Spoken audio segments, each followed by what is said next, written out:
Welcome to another episode from Field to Plate with Larry. For those that haven't never met me or seen this show, I'm Larry Lewis. It's fun to see y'all again tonight and this evening to cook. We're going to be making some crab cakes with a Cajun Remoulade sauce. I don't know if any of y'all ever have crab cakes. I really enjoy eating crab cakes. I like making them. They're simple and easy to make, easy to do. The Remoulade sauce is super easy too. You can buy pre-made store-bought ones or you can make your own. Hopefully after you see how simple it is to make, it'll be something y'all be wanting to make out at home. And the ingredients is pretty simple too. These recipes today will be on the MTTV website, on Mountain Rural Telephone's website. Y'all can go there, click and find them, the crab cakes and Cajun Remoulade sauce. For my vegetarian viewers, I know some people don't like meat. I have friends that don't like meat, and sometimes I take kicks and just eating veggies for 2 or 3 days. We're gonna make you some zucchini cakes today to go along with it. So look forward to this episode. And right now we're gonna start on the Remoulade sauce. And I'm going by my recipe. You use 1.25 cups of mayonnaise. You just put it in a large mixing bowl. Try to get it all out and use it all up. And then to that you add 1/4 cup of Creole mustard.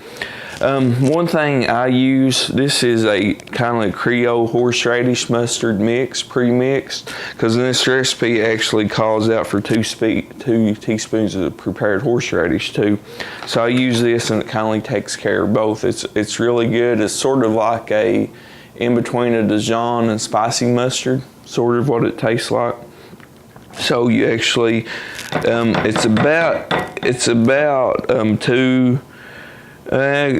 3 teaspoons total what you use if you combine them and use them together like that. So on that, we're going to add a tablespoon of sweet paprika. You can get it at your local grocery store. This will give it that red color. I add a little bit more than a tablespoon, that's fine. And then to that, we'll actually add our Cajun seasoning. Again, I'm using Tony's. That's my go-to seasoning. So you can use the same measuring. It's dry ingredients, ain't gonna hurt anything. So to that, it'll be 1 to 2 teaspoons of Cajun seasoning.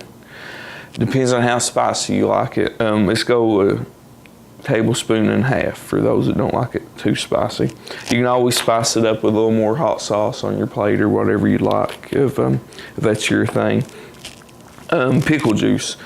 You can either use sweet or dill pickle juice. It's your preference. I'm going to use about 1 teaspoon of pickle juice in there, and that'll help thin it out and some to reserve it. Now this is where you can adjust the heat. Today we're using Tabasco sauce. Later in the year, whenever I get in my garden, I'll be making some hot sauce I make homemade, and we'll be using it some. But unfortunately, just coming out of winter, or we're in summer now, but I've used it all up and don't have peppers to make more. So Tabasco is the sauce for today.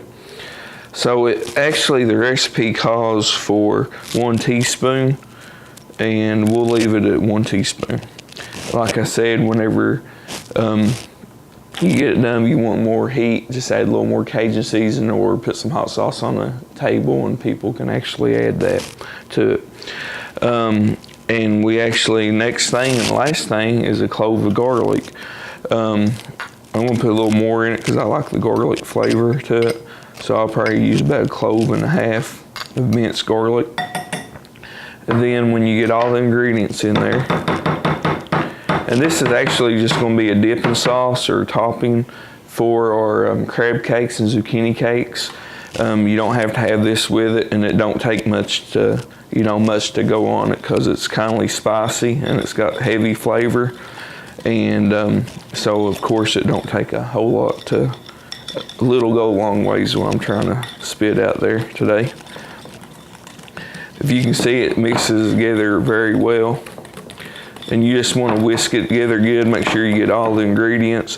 It's fine to make this night beforehand. Actually, it's better because the longer it sets and gets cooler, mixes, all the ingredients goes together and mixes well, and it builds flavor.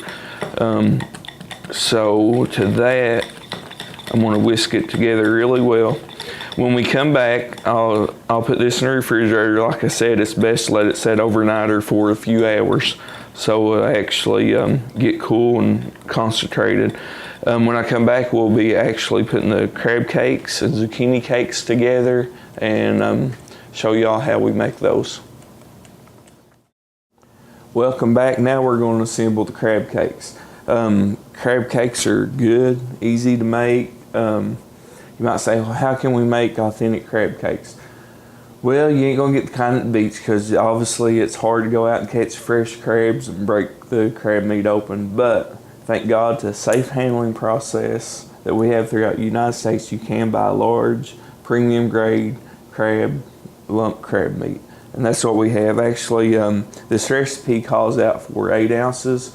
And at Kroger's and Walmart both, you can get 8 ounces, but I got a 16-ounce can or a jar, or how it's processed in today, for because we're going to be feeding quite a few more people than what the normal serving would have. Last week when we did the fried green tomatoes, I talked about panko breadcrumbs, and I just kind of going to show you all the box. Those that may not know what panko breadcrumbs is, this is what the box looks like. It's more of a Japanese breadcrumb is what it is. It's more coarse, it browns really nice, looks really good, and that's what I use in a lot of my recipes. And this crab cake actually has panko breadcrumbs in it. Comes in a nice little resealable bag. I just use my knife, open it up. The recipe calls for 2/3 cup of breadcrumbs. You can measure if you want to. I'm going to eyeball it today. I might add more or less depending on how much moisture is in the crab meat and stuff. So there's about 1 2/3 serving, and then we'll do another one. I think then if you don't use them all or you need more, it's a resealable bag. Just seal it up, put it in your pantry till next time. Works out great that way. Next thing is, it calls for 1 tablespoon minced fresh flat leaf parsley. We have that today. This is actually 2 tablespoons because I'm making double the portion. It's fine to make double the portions, just double everything on here and you're good to go. I'm skipping the green onions today. I just didn't feel like eating onions today. Just didn't want them in it. Sometimes I go that route. Crab cakes is a little delicate to me, and sometimes green onions can overpower that in my own preference of taste. You can add or not add them, that's up to your preference. 2 tablespoons of mayonnaise. So obviously we got 4 put in, and all this helps bind them together. And that's what we're doing, this is our binding agents for it.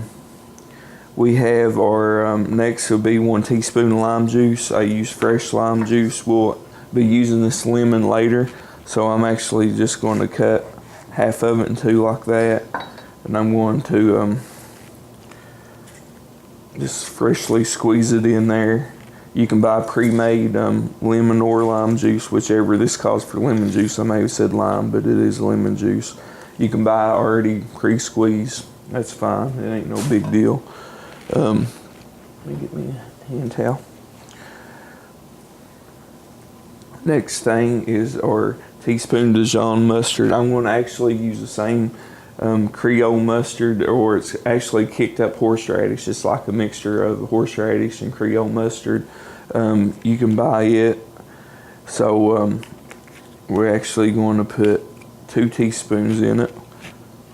And we can measure that out because we don't want to put too much of this in it. We don't want to overpower it. So there's that.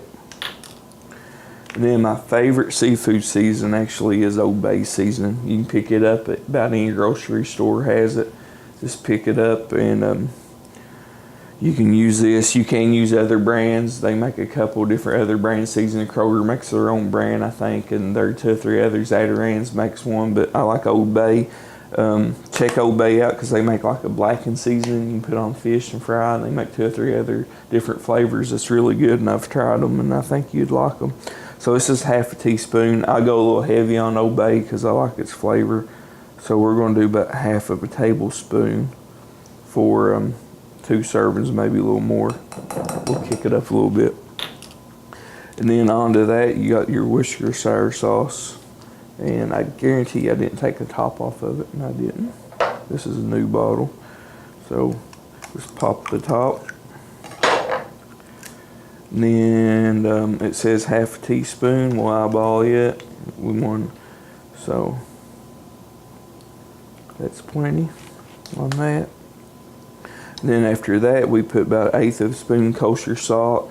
You can use any kind of salt. You don't have to use kosher salt. This is regular table salt. So we add that to that. Then now my red ground pepper. I actually try to make all my hot sauces, all my peppers homemade. You'll see these at the end of the bar. They're dried out from last year. I actually have like 4 plants that I pull up at the end of season. I put in my garage, hang the roots up down, just let them naturally dry on the vine.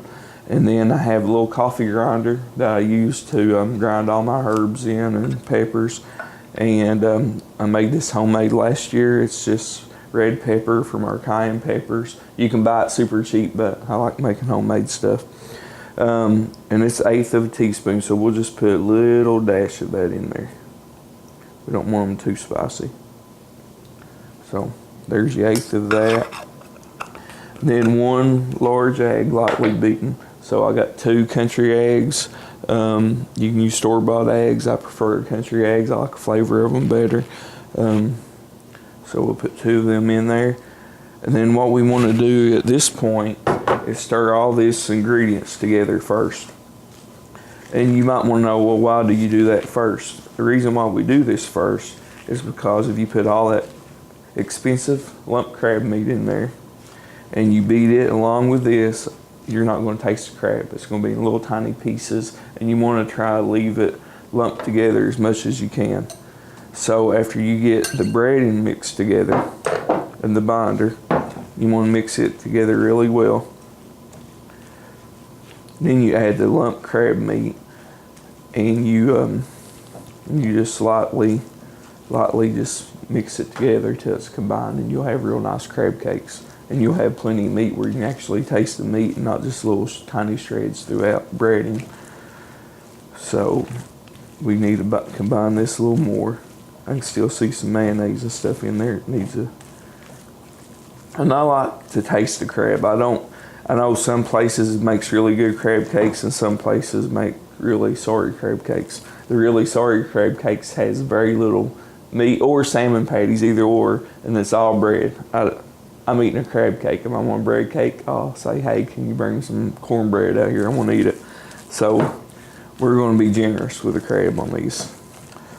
Now, if you can see how well it's bound together, you don't see no mayonnaise or no dried breadcrumbs in it. Slowly add the crab meat into it. This is premium crab meat. If you don't get the premium, and I still search this, you want to look through it really well because it is processed. You might find a tiny piece of shell. That's normal. You just take it out. So with your breading, very gently fold all this together. And if we need to add more egg or more breading, if we think we have a little too much, it's easy to do. It's simple to do. But you got to make sure you get enough breading throughout it so when you form them up, they don't fall apart when you fry them. So that's what we'll do on this one. I'll finish mixing this together, and I'll form these out, and I'll show y'all how to do that when we get ready to fry them.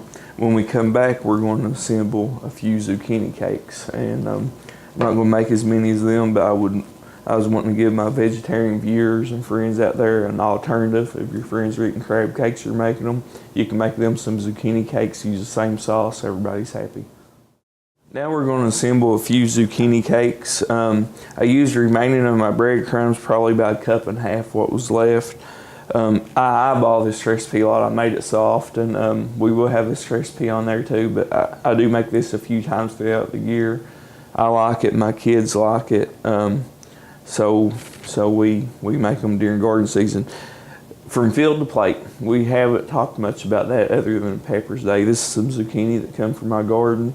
Those peppers did so throughout the season while we're cooking. I'm going to mix in some ingredients from the garden always, and hope y'all enjoy that. So I know a lot of people fry zucchini, make zucchini bread, but there's so much more that you can do with zucchini. You can even make zucchini noodles, slice them thin, stir it in some tomato sauce. It's excellent.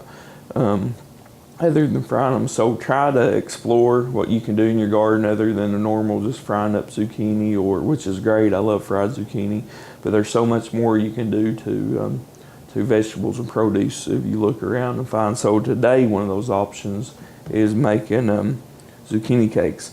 So about 1.5 cups breadcrumbs. I'm going to put 1 egg in it. You can just do it just like that.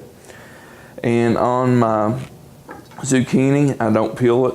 I leave the green on it to give it a little bit of color. There are a lot of nutrients and a lot of goodness in the outer layer of all vegetables, like carrots, for instance. I usually just scrub them with a vegetable brush and cut them up because the most nutrients in a carrot is actually what most people peels off.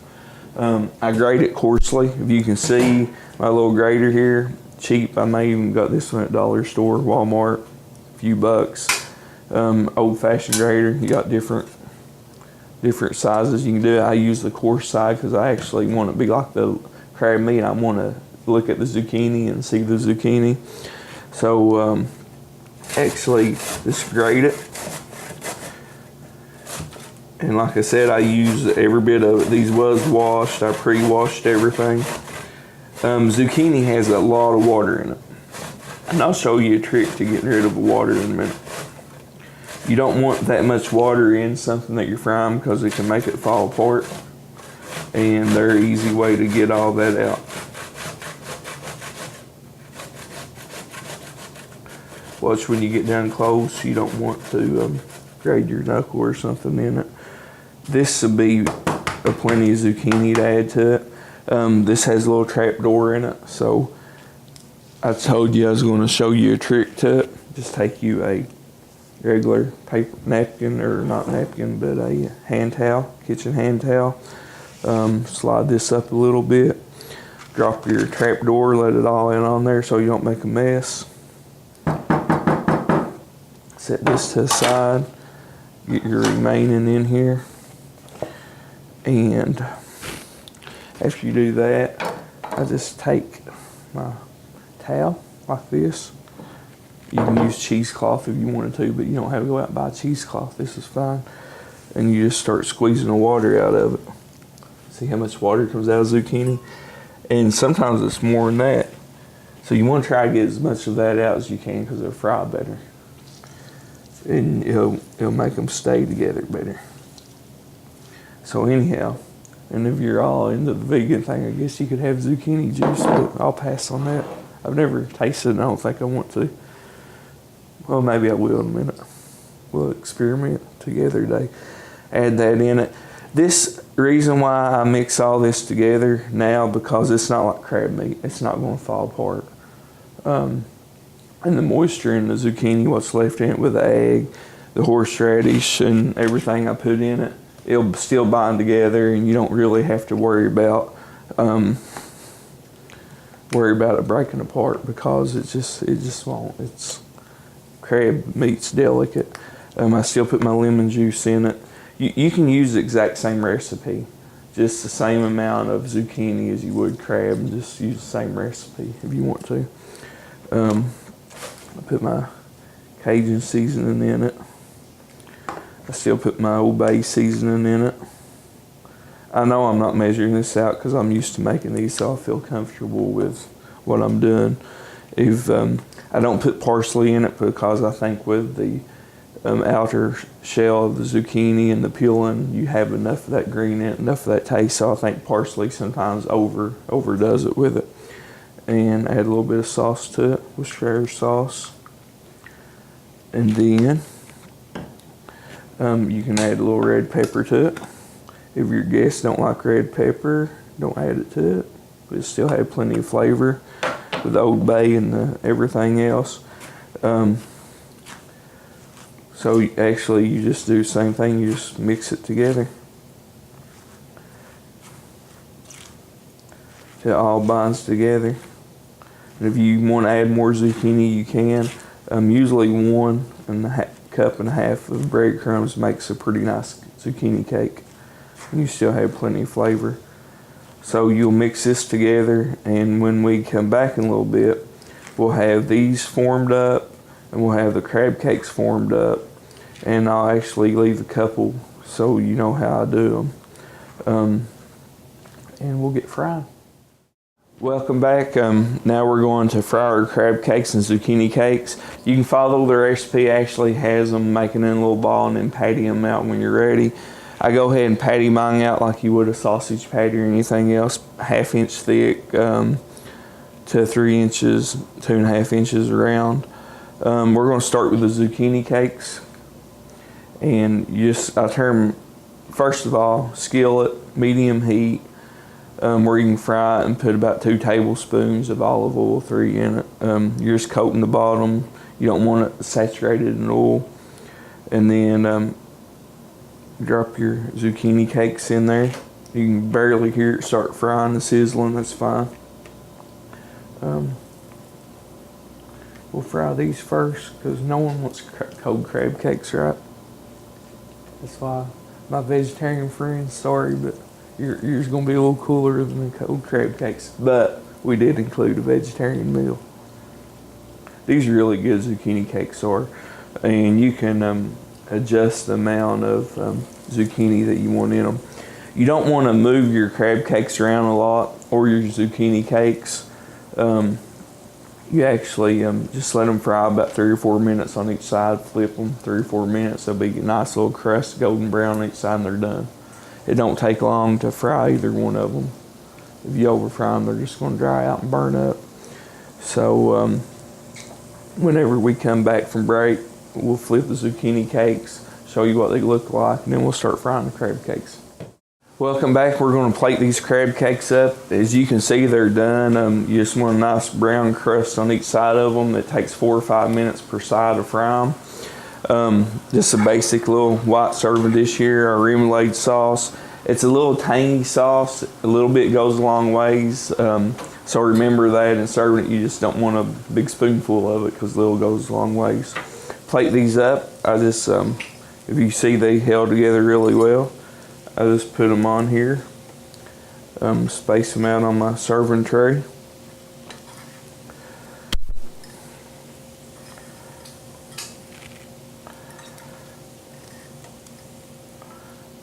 I got one more here. I want you to do it like that. Serve with a few lemon slices. A little bit of parsley in the middle for garnish. You can squeeze a little lemon on it and serve it. And kind of that's the dish, crab cakes with Cajun remoulade sauce. Enjoy. Hope y'all enjoy this again. The recipes will be on our website. Thank you all for joining in tonight. I hope y'all can adapt this recipe to your household and y'all enjoy it and have a good time eating it. Thanks. I want to thank MTV again for hosting this and letting us be able to do these cooking shows for you guys. So from field to plate, from my house to your house, enjoy, welcome, and dig in and eat.